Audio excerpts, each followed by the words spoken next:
이 국회에 나가 있는 지금 그 YTN 취재기자 연결해서 오늘 시정연설 어떻게 전망하고 있는지 한번 간단하게 한번 알아보고 계속 얘기 나눠보겠습니다. 1번 네. 질문을요. 황영희 기자.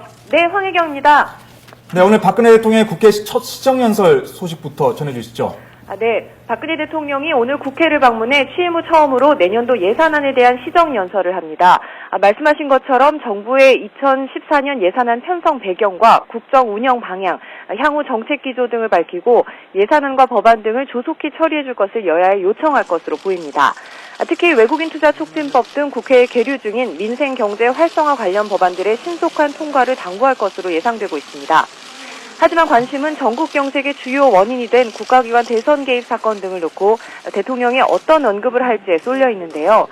야당 측이 그동안 국가기관 대선 개입 사건 등을 해결할 특검과 특위를 주장하면서 오늘 시정연설에서 대통령이 전향적인 입장을 내놓지 않는다면 투쟁 강화를 예고해왔기 때문입니다. 하지만 여당이나 청와대 측은 그동안 대통령이 국가기관 대선 개입 사건에 대해서는 수사 결과를 지켜보자고 여러 차례 밝혀왔던 점을 고려하면 오늘 시정연설에서는 이 부분에 대한 언급이 있더라도 원론적인 수준에 머물 거라고 예상하고 있는 상황입니다. 네, 이에 대한 여야 분위기는 현재 어떻습니까? 네, 먼저 이번 시정연설을 바라보는 여야의 시각차가 뚜렷합니다. 먼저 새누리당은 이번 시정연설이 현 정부의 국정운영 방향과 새해 예산안을 설명하고 협조를 구하는 자리가 될 거라고 밝혔습니다.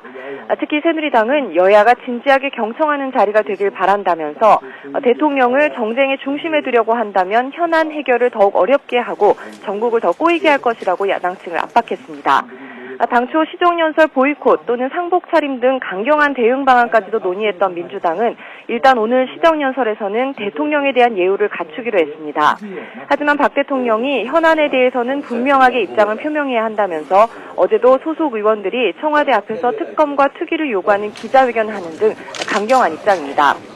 국회 본관 앞에서 농성을 벌이고 있는 통합진보당 또한 시정연설을 계기로 자신들의 단호한 입장을 전달하겠다며 벼르고 있는 상황입니다. 야당 측은 대통령 시정연설 전에 의원총회를 열어 구체적인 대응 지침 등을 논의할 예정입니다. 지금까지 국회에서 YTN 황혜경입니다.